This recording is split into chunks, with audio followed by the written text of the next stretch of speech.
अस्सलामुअलैकुम नाज़रीन, क्लुश उस्मान के वॉल्यूम 152 के पार्ट 2 में खुशामदीद। इस एपिसोड के शुरुआत में हम देखते हैं उरहान के जाने के बाद यानी शहर में मलून खातून एल्चम से कहती हैं, तुम्हें पुरस्कून होना होगा एल्चम खातून, तुम्हारे गुस्से ने तुम्हें अंधा कर दिया है। तो एल्चम कहती है, ये मैं नहीं जो गुस्से में अंधी हो गई हूँ, बल्कि उरहान साहब को हुलोफेरा की मोहब्बत ने अंधा कर दिया है, उन्हें अब हकीकत नजर नहीं आती। जवाबन मलून खातून कहती है, हकीकत के कई चेहरे होते हैं मेरी बेटी। उरहान ने उसे मोहब्बत के बावजूद अपने मुल्क की खातिर तुमसे शादी करने का फैसला कबूल किया। अगर मोहब्बत ने उसकी आंखों को अंधा कर दिया होता तो वो शादी पर राजी ना होता। अगर ये सब होलोफेरा ने किया हुआ तो वो खुद उसे सजा देगा। मगर एल्चम कहती है, उस लड़की ने उरहान साहब पर जादू कर दिया है। उरहान साहब इंसाफ के पीछे नहीं बल्कि अपनी मोहब्बत के पीछे जाएंगे। यह सुनकर मलून खातून गुस्से से कहती है, उरहान के अमाल से पहले अपने अमाल के बारे में सोचो एल्चम खातून, तुम्हारे गुस्से ने तुम्हें पागल कर दिया है, तुम सही से सोच नहीं पा रही। गुस्से पर काबू रखो बेटी, मैं एक भी और गलती नहीं चाहती। दूसरी जानिब जंगल में आगे बढ़ते बढ़ते उस्मान साहब का सामने जेर कुतै और सुंगुर बे से होता है। जेर कुतै खुश होते हुए कहता है, हुजूर हमने कैदियों को रिहा करवा लिया। यह सुनकर उस्मान साहब भी बहुत खुश होते हैं और कहते हैं, सलामत रहो जेर कुतै, सलामत रहो, तुमने बहुत अच्छा काम किया। तो जेर कुतै कहता है, यह सिपाहियों की हिम्मत है। फिर उस्मान साहब कहते हैं,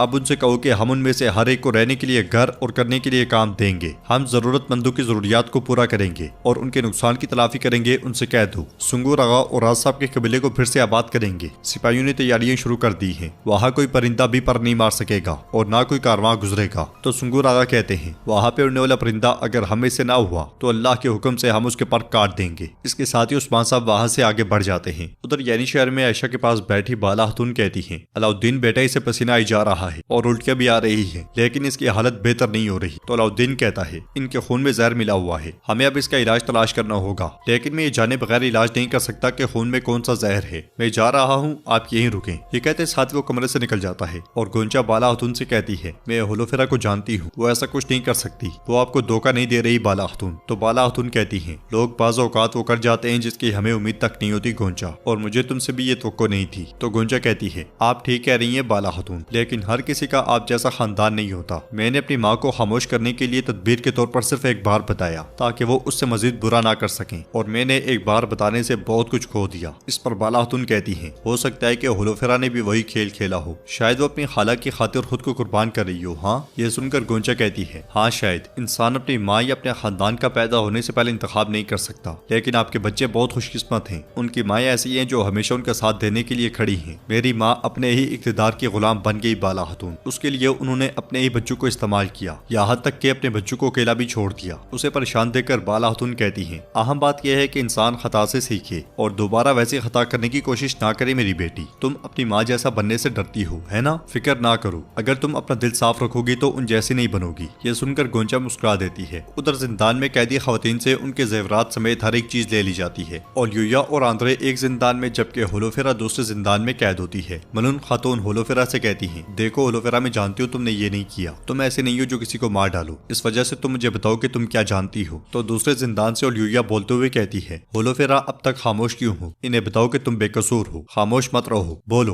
होलोफेरा के ना बोलने पर मलून खातून कहती है, तुम चीजों को मजीद मुश्किल बना रही हो मेरी बेटी, तुमने ये नहीं किया ना। एक बार फिर यूया कहती है, मलून खातून आप ठीक कह रही हैं, होलोफेरा ऐसा कुछ नहीं कर सकती, आपने हमें बेकार में जिंदान में डाल दिया है। जवाबन मलून खातून कहती है, फिर तुम बोलो यूया, ना यूया ने किया ना तुमने किया, फिर ये किसने किया? तो यूया कहती है, ये महल आपका है, ये आपको ही मालूम होना चाहिए। जब से हम आए हैं आपने हम पर भरोसा नहीं किया और हमें एक कमरे में बंद कर दिया। हम सिर्फ जंगजू खातून के साथ ही बाहर जा सकते हैं। अब बोले हम उस औरत को जहर कैसे दे सकते हैं? मलून खातून कहती है, लेकिन होलोफेरा बाहर गई। जवाबन यूया कहती है, लेकिन बाजियान इसके साथ थी, ये एल्चम के कमरे में दाखिल कैसे हो सकती है? यह सुनकर मलून खातून कहती है, मुझे यकीन नहीं कि होलोफेरा ने ऐसा किया, लेकिन मैं तुम पर कभी यकीन नहीं करूंगी। और यूया, अगर ये मालूम हो कि इसके पीछे तुम्हारा हाथ है, मैं किसी ऐसे शख्स को माफ नहीं करूंगी जिसने मेरे महल में खून बहाया, मैं अपने हाथों से उसकी जान ले लूंगी। होलोफेरा मलून खातून को अपने पास बुलाकर कहती है, मैं दरवेश अफंदी से बात करना चाहती हूँ। उरहान साहब उन्हें जानते हैं। मलून खातून हैरानगी से पूछती है, क्या यूनुस एमरे? तो होलोफेरा हाँ में सर हिलाती है। यह सुनकर मलून खातून सोच में पड़ जाती है। नाजरीन, इसके बाद हम देखते हैं जंगल में उरहान एक जगह सिपाहियों के साथ तेल गिरा रहा होता है और कहता है, सोने से बड़ा छकड़ा इस तरफ से आएगा,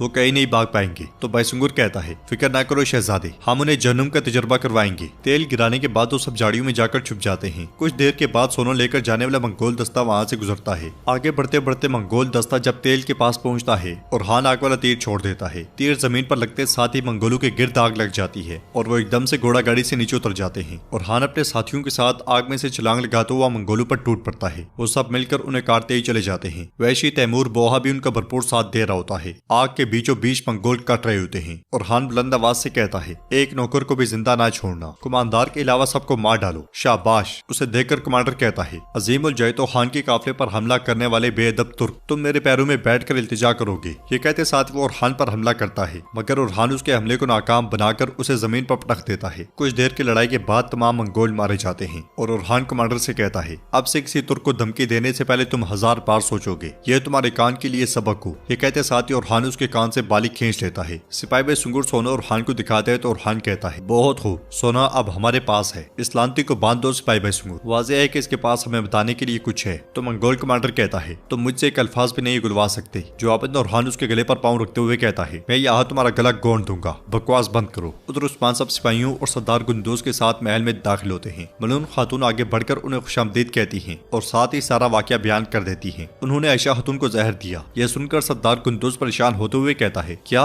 उस्मान साहब भी मलून खातून से पूछते हैं, किसने, कैसे? तो वो कहती हैं, हमने होलोफेरा और ओलिया को जिंदान में डाल दिया हुजूर, हमें उन पर शक है। यह सुनते साथ ही सरदार गुंदोज आगे बढ़ जाता है और मलून खातून उस्मान साहब से कहती हैं, गुंदोज साहब और एल्चम खातून को पुरसकून करने के लिए मैंने उन्हें जिंदान में डालना मुनासिब समझा। तो उस्मान साहब कहते हैं, तुमने अच्छा सोचा, मगर अब वो कैसी है? मलून खातून कहती है, अलाउद्दीन उसका इलाज करने की कोशिश कर रहा है। इसी दौरान फातिमा वहाँ पे आती है और उस्मान साहब उससे प्यार करते हैं। फातिमा कहती है, मैं नहीं जानती कि मुझे किसका गम करना है, लेकिन मुझे मेरे भाई की हालत पर सबसे ज्यादा दुख होता है। ये कैसा इम्तिहान है? तो उस्मान साहब कहते हैं, फिक्र ना करो बेटी, इंशाअल्लाह जिसने भी ऐसा किया उसे सजा जरूर मिलेगी। अब हम आयशा बेटी के लिए दुआ करते हैं। अगर हम इस मामले को मुंसिफाना तौर पर हल नहीं कर सके तो काई कबाइल के इत्तेहाद हमारे लिए ख्वाब रह जाएगा। तो मलून खातून कहती हैं, जो नहीं चाहता कि ऐसा हो वही होना चाहिए जिसने ऐसा किया। यह सुनते साथ ही उस्मान साहब कहते हैं, किसने किया सब मालूम है, इमरान तेगन। उसने कहा कि जब तक वो हमसे इलामात नहीं ले लेता वो एक ड्रोने ख्वाब की तरह हम पर झपटेगा। देखते हैं आगे क्या होता है, ये तो अभी शुरुआत है। ये कहते साथ ही उस्मान साहब आगे बढ़ जाते हैं। उधर सरदार गुंदोज आयशा खातून के पास जाता है और उन्हें देखते हुए एल्चम से पूछता है, आयशा कैसी है? तो एल्चम कहती है, मैंने ओरहान साहब से कहा था कि वो लड़की हमारे लिए मुसीबत बनेगी, उसकी वजह से खून बहेगा। ओरहान साहब ने मेरी बात नहीं मानी। हम उस वक्त तक आराम नहीं कर सकते जब तक कि हम उस शख्स को सजा ना दें जिसने भाभी के साथ ऐसा किया है। तो गुंदोज साहब कहते हैं, उसे अपनी सजा मिलेगी मेरी बेटी, उसे सजा मिलेगी, पुरसकून हो जाओ, अपने गुस्से से खुद को नुकसान ना पहुंचाओ। मुझे उस्मान साहब के इंसाफ पर पूरा भरोसा है। एल्चम कहती है, ये शादी हमारे लिए बदकिस्मती लाएगी। उस खातून ने ओरहान साहब को अपने हाथों में कर रखा है, बाबा चले इस काम से पीछे हट जाएं। तो गुंदोज साहब चिल्लाते हुए कहते हैं, बहुत हो गया एल्चम, मेरे लिए अहम बात यह है कि उस्मान साहब क्या करेंगे, ना कि ओरहान क्या सोचता है। जिसने भी मेरी बेटी को मारने और मेरी बहू को जहर देने की कोशिश की वो सजा से नहीं बचेगा। नाज़रीन, इसके बाद हम देखते हैं अतरानोज किले में इमरान तेगन आगे बढ़ते हुए कहता है, उस्मान जानता है कि सिर्फ बजंतीनी उसके खिलाफ नहीं खड़े, पोप और यूरोपीय ममालिक भी हमारे साथ हैं। वो जानता है वो आराम से नहीं बैठेगा, अपनी आंखें खुली रखना। इलामते लाने वाले मंगोल ने उसे सब कुछ बता दिया। दानियाल पूछता है, अब हम क्या करेंगे? उस्मान आपका सामना करने की कोशिश करेगा। जवाब में इमरान तेगन कहता है, करने दो, मैं उसे दिखाऊंगा कि ये नामुमकिन है, वो मेरा मुकाबला नहीं कर सकेगा। फिर दानियाल कहता है, पोप लातिनी ममालिक और फ्रेंक के सफीर आए, वो हसरे की वजह से वो पहाड़ की चोटी के करीब सराय में आपका इंतजार कर रहे हैं। तो इमरान तेगन कहता है, खूब, वो बिल्कुल सही वक्त पर आए, उन्हें खुफिया रास्तों से अंदर लाओ। उस्मान, तुम स्लिबियों की जहन्नुम में जलोगे, फिर मैं अपनी रियासत कायम करूंगा और उस आग से जन्नत बनाऊंगा। ये कहते साथ वो आगे बढ़ जाता है और नाज़रीन, एपिसोड भी इख्तिताम पजीर होती है। अगर आपको वीडियो पसंद आए तो वीडियो को लाइक करें, चैनल को सब्सक्राइब करें और बेल आइकन पर लाजमी से क्लिक कर दें। इंशाल्लाह मिलते हैं नेक्स्ट वीडियो में, तब तक के लिए रखें अपना और अपनों का बहुत ज्यादा ख्याल। अल्लाह निगहबान।